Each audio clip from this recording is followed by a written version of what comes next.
আমার কথা শুনবার জন্য আপনাদের স্বাগত জানাই।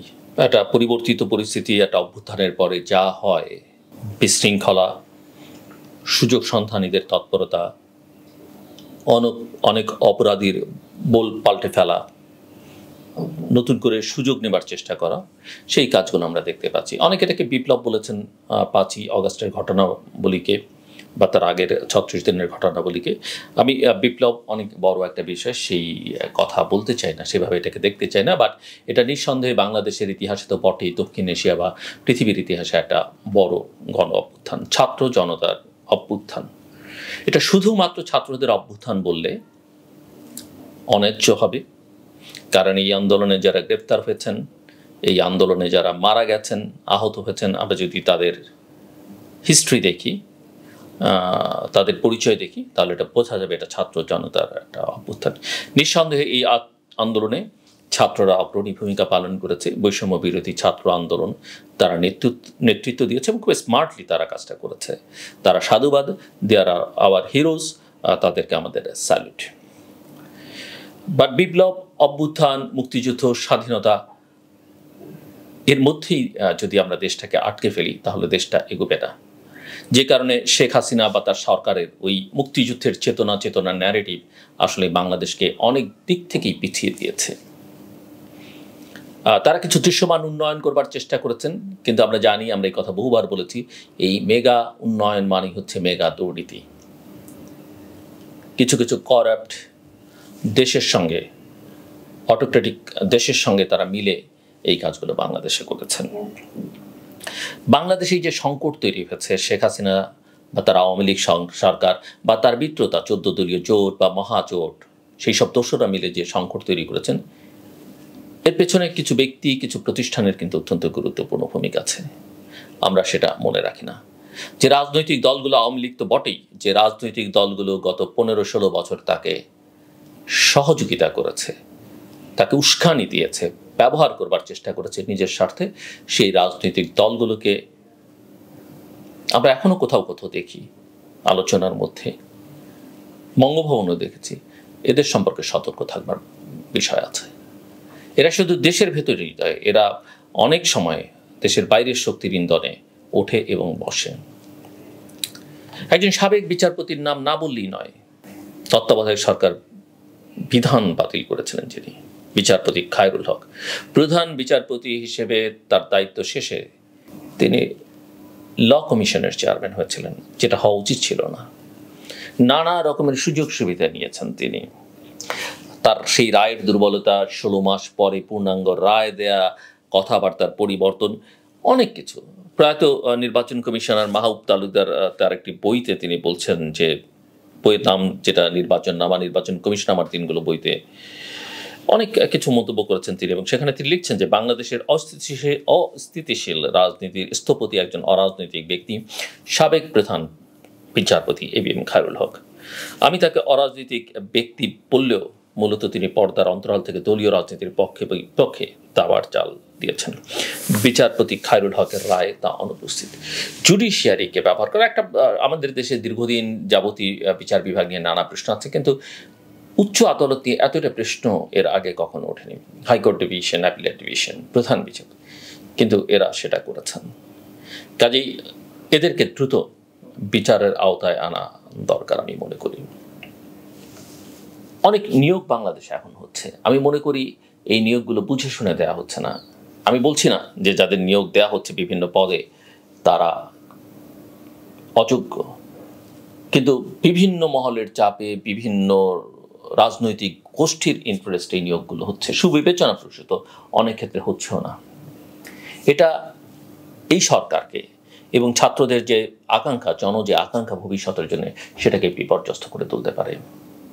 খুব দ্রুততার সঙ্গে সবাইকে সরিয়ে ফেলতে হবে, আমি সেটাও সমীচীন মনে করি না। অবশ্যই একেবারে দাগি আসামি যেগুলো, সেগুলোকে চিহ্নিত করে সেগুলো দ্রুততার সঙ্গে সরিয়ে ফেলা উচিত, কিন্তু বাকিগুলো ধীরে ধীরে, না হলে সমাজের, রাষ্ট্রের, প্রশাসনে, আইন শৃঙ্খলা রক্ষাকারী বাহিনীতে একটা অস্থিরতা তৈরি হবে এবং সেটা সামাল দেওয়া সম্ভব হবে না। সোশ্যাল মিডিয়াতে নানান জনের বিরুদ্ধে নানান অভিযোগ আছে। গণমাধ্যম তো দেখলাম আমরা, যে এই গণমাধ্যম প্রায় 99% শেখ হাসিনা সরকারকে বেশ বেশ বলেছে গত 16 বছর, সুযোগ সুবিধা নিয়েছে এবং তাকে টিকিয়ে রাখতে সহযোগিতা করেছে সোল্ড বা পাপেট মিডিয়া হিসেবে, সেই গণমাধ্যম সম্পূর্ণ পাল্টে ফেলেছে। বিন্দু মাত্র লজ্জা তাদের নেই। আমি দেখিনি যে তাদের ব্যাপারে যথেষ্ট পরিমাণে সজাগ এবং সতর্ক সরকার, আন্দোলনকারী শক্তি আছে। এইসব পালা বদলে যেটা হয়, খুব সহজেই অনেকে বলেন যে আমি তো চাপে ছিলাম, সঙ্গে যারা ক্ষমতা আছেন তাদের কিছু ধরিয়েও দেন টেবিলের নিচ দিয়ে। আমি এই সরকারের কথা বলছি না, রাজনৈতিক যে কোনো সরকারের ক্ষেত্রে হয় এবং তারা জায়েজ করে নেন। কিন্তু একই সঙ্গে আমি এটাও বলবো 2007-8 মতো এখন যেটা হচ্ছে, আমাদের ব্যবসা বাণিজ্যকে যেন আমরা অস্থিতিশীল না করে তুলি। এই লুটপাট যারা করেছেন তারা বাইরে টাকা পাচার করেছেন, সেটা আমরা ইনভেস্টিগেট করি, টাকা ফেরত আনি। বাংলাদেশ ব্যাংকের গভর্নর ডক্টর আহসানিস মনসুর বলেছেন তাদেরকে শান্তিতে থাকতে দেওয়া হবে না, সে কথা ঠিক। কিন্তু একটা ভয়, যে শেখ হাসিনা আমাদের মধ্যে যে ভয় ঢুকিয়ে দিচ্ছিলেন, সেরকম ভয়ের আবহ থেকে দেশকে কিন্তু উদ্ধার করতে হবে। কালপিটরা জানে তারা কি অপরাধ করেছে এবং তাদের বিচার যেন হয়, তার জন্য আমরা হুটহাট মামলা করে এই বিচারিক প্রক্রিয়াকে দুর্বল না করে তুলি। কারণ আমি মনে করি এইসব অপরাধীদের বিরুদ্ধে যথেষ্ট তথ্য প্রমাণ উপাত্ত অনেকের কাছে আছে, আমাদের অনেকের কাছে আছে, অনেক সাংবাদিকের কাছে আছে, বিদেশে থাকা অনেকের কাছে আছে, প্রশাসনের অনেকের কাছে আছে। সেগুলো নিয়ে আসলে এদের প্রত্যেককে আইনের আওতায় আনা উচিত, বিচারিক প্রক্রিয়ার মধ্যে ফেলা উচিত। কিন্তু সেটা করতে গিয়ে যেন আমরা ব্যবসা বাণিজ্যে একটা অস্থিরতা তৈরি না করি।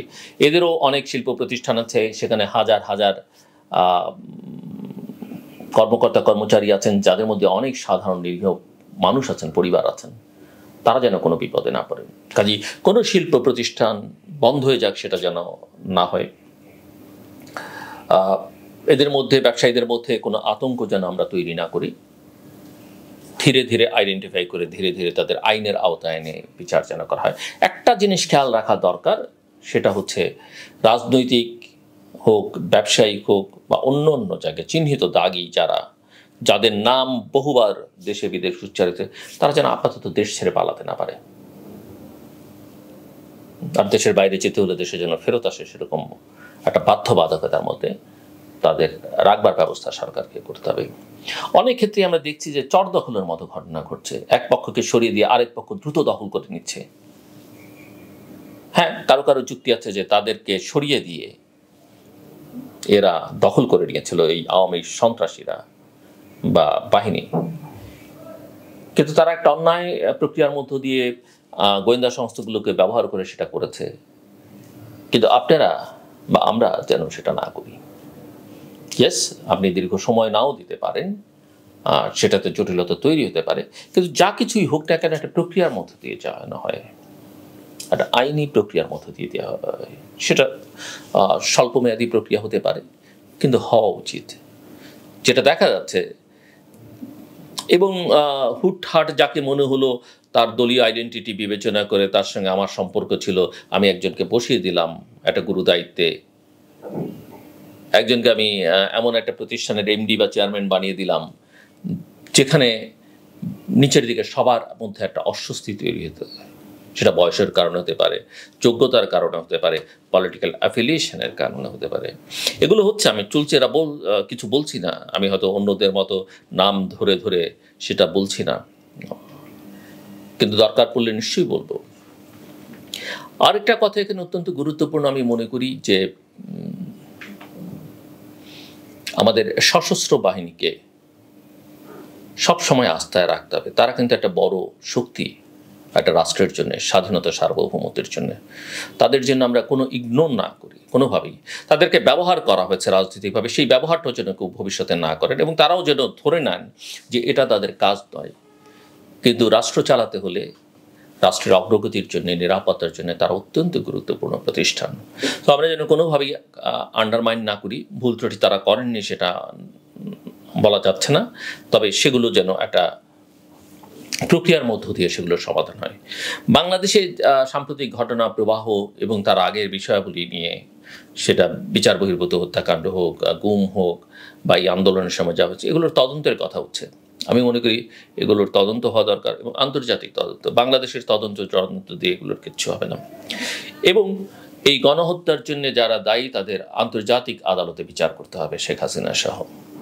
সেই প্রক্রিয়া পৃথিবীর কোথাও কোথাও শুরু হয়েছে এবং আমি মনে করি এর বাইরে যেটা হবে সেটা খুব কল্যাণকর হবে না, ভালো কিছু নাও হতে পারে। কাজে মামলা টামলা করবার ব্যাপারে অনেক সজাগ সতর্ক থাকা দরকার। আমি মনে করি ছাত্রদের শিক্ষা প্রতিষ্ঠানে দ্রুত ফিরিয়ে নেওয়া। আমি একজন সমন্বয়কে দেখলাম, সার্জিস সে কথা বলেছেন, যেগুলো তাদের কাজ নয়, তারা করেছেন স্বেচ্ছাসেবক হিসেবে, কিন্তু আর নয়। একজনের হাতে যখন দিনের পর দিন লাঠি থাকে এবং এই কাজটা তার জন্যে, কারণ এই কাজটা যে করছে সে হয়তো বাংলাদেশের ভবিষ্যতে অনেক বড় কিছু হবে, কিন্তু তাদেরকে আমরা এই জায়গায় জন্য এনগেজ না করি, দ্রুত আমাদের যে প্রাণহীন শিক্ষাঙ্গন সেটার মধ্যে প্রাণ দেওয়ার কাজটা করতে হবে, খুব দ্রুততার সঙ্গে করতে হবে। এবং সব শিক্ষা প্রতিষ্ঠান খুলে দিয়ে, হয়তো কোনো বিশ্ববিদ্যালয়ের হলগুলোর অবস্থা এখনো ভালো নয়, ঠিকঠাক করতে সময় লাগবে, কিন্তু তার মধ্যেই যতটা সম্ভব খুলে দিয়ে শিক্ষা কার্যক্রম চালু করার ব্যবস্থা করা উচিত। আমরা আমাদের সংগঠন সেন্টার ফর গভর্নেন্স স্টাডিজের পক্ষ থেকে ট্র্যাক করা ইতিমধ্যেই শুরু করেছি, যে 5ই আগস্টের পরে কারা নিজ নিজ দায়িত্ব থেকে পদত্যাগ করছেন, কাদেরকে সরিয়ে দেওয়া হচ্ছে, এই হিসেবটা রাখা অতীত দিনটাকে বুঝতে এমনি এবং সামনে পথ চলতে সাহায্য করবে। আমরা সেই কাজটা করছি, অন্যরাও নিশ্চয়ই করবেন এবং আমরা সবাই মিলেই। আমার মূল কথা হচ্ছে যে পরিবর্তনটা হচ্ছে, সেই পরিবর্তনটাকে যেন আমরা ধরে রাখতে পারি, ইতিবাচক ধারায় প্রবাহিত করতে পারি। যারা এই প্রক্রিয়ার মধ্যে আছেন সবাই যে ধোয়া তুলসী পাতা, সবাই যে খুব ভালো, সেটা আমি বলবো না, বলা যাবে না, তবে তাদেরকে অ্যাকাউন্টেবিলিটির মধ্যে রাখতে হবে। আমরা ওয়াচডগ হিসেবে কাজ করব, কোনো কিছু আমরা ছাড় দেব না, কারণ আমরা গণতন্ত্রের জন্য লড়াই করেছি।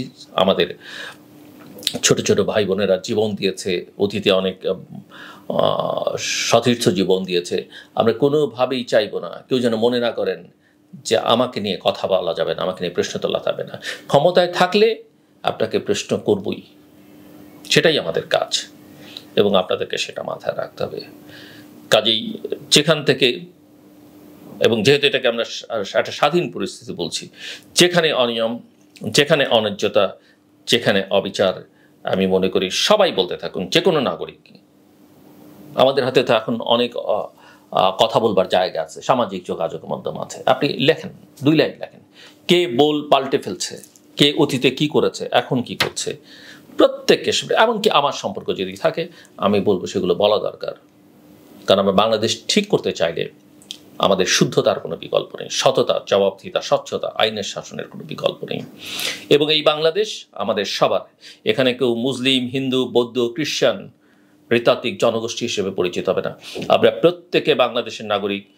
যারা এখানে ভালনারেবল, যারা সংখ্যার মধ্যে আছেন, আমাদের বাকিদের প্রত্যেকের দায়িত্ব তাদেরকে নিরাপত্তা দেওয়া, তাদেরকে নির্ভয়ে এখানে থাকতে দেয়া। এবং বাইরের থেকে কেউ বলবে ওদেরকে নিরাপত্তা দিন, আমি তো মনে করি প্রফেসর মোহাম্মদ ইউনূসের নরেন্দ্র মোদীর সঙ্গে সংখ্যালঘুদের নিরাপত্তা বিষয়ে কোনো কথা বলাই উচিত হয়নি। আমার এখানে সংখ্যালঘু বলে কিছু নেই, এরা আমাদের নাগরিক। আমার যা অধিকার, একজন হিন্দু, বৌদ্ধ, খ্রিস্টানেরও তাই অধিকার। এবং প্রফেসর ইউনূস হিন্দু ধর্মাবলম্বীদের সঙ্গে আলোচনার সময় সেটা বলেছেন যে আইনের শাসন থাকলে আমরা সবাই নিরাপদ থাকবো, সেভাবেই কথা বলা উচিত। আমাদের হিন্দুরা, আমাদের মাইনরিটিস কি ভারতীয় নাগরিক যে ভারতীয় প্রধানমন্ত্রীকে কনসার্ন ব্যক্ত করবে? আমরা কি কনসার্ন ব্যক্ত করি ইন্ডিয়ান মাইনরিটিস যারা, তাদের নিয়ে? সেখানে তো ফ্রিজে গরুর মাংস রাখার অপরাধে একজনকে পিটিয়ে মেরে ফেলা হয়, সেখানে তো মসজিদ ভেঙে মন্দির করা হচ্ছে। আমরা কি সেটা নিয়ে কথা বলেছি? হ্যাঁ, আমরা একাডেমিক ডিসকাশন করছি। আমাদের যাদের যেই দাড়ি টুপি দেখলে অনেকের হৃদকম্পন শুরু হয়, তারা কি মাঠে নিয়ে এটা খুব বেশি হইচই করেছেন? কোনো অ্যানার্কি তৈরি করেছেন? কোনো হিন্দু, বৌদ্ধ, খ্রিস্টানের উপর আক্রমণ করেছেন? আক্রমণ হয়নি সে কথা আমি বলছি না। যে আক্রমণগুলো হয়েছে সেগুলো পলিটিক্যালি মোটিভেটেড, এবং আগেও যা হয়েছে রাজনৈতিক স্বার্থে করেছে, অধিকাংশ ক্ষেত্রে এই ক্ষমতাসীনরা সেটা করেছে, সেগুলোর তদন্ত হওয়া উচিত। আওয়ামী লীগ কেন এই পর্যন্ত এত হিন্দু ধর্মাবলম্বী বৌদ্ধদের উপরে আক্রমণ হয়েছে সেগুলোর বিচার করেনি, তদন্ত করেনি? আমি মনে করি নতুন সরকারের সেটা দায়িত্ব। দরকার হলে আমরা 53 বছরের হিসেব টানব, যার যা প্রাপ্য রিওয়ার্ড সেটা তাকে আমরা দেব, এবং যার যা শাস্তি প্রাপ্য, আওয়ামী লীগ, বিএনপি, জাতীয় পার্টি, জামাত, ওয়ার্কার্স পার্টি, জাসদ, সব দেবার সময় হচ্ছে। এগুলো করতে খুব বেশি সময় লাগে না, বেশি সময় লাগবে না। আসুন আমরা সবাই মিলে সামনের দিকে এগোই, একটা ট্রুথ অ্যান্ড রিকনসিলিয়েশনের জায়গা বের করি। আবার শুধু বিচারের মধ্যে শেখ হাসিনার মতো এই বিচার ওই বিচারের মধ্যে দেশকে ব্যস্ত রাখলে হবে না। এগিয়ে যাবার কাজটাতে গুরুত্ব দিতে হবে, কিন্তু এই কাজগুলো আস্তে আস্তে করতে হবে। দ্রুততার সঙ্গে করতে গেলে অনেক ভুলভ্রান্তি হবার সুযোগ আছে। সবচেয়ে বড় কথা, দেশে আমরা একটা স্বাভাবিক পরিবেশ তৈরি করি। আমার কথা শুনবার জন্য আপনাদের অসংখ্য ধন্যবাদ। আপনাদের সবার জন্য শুভকামনা। নিরাপদে থাকবেন এবং ভালো থাকবেন।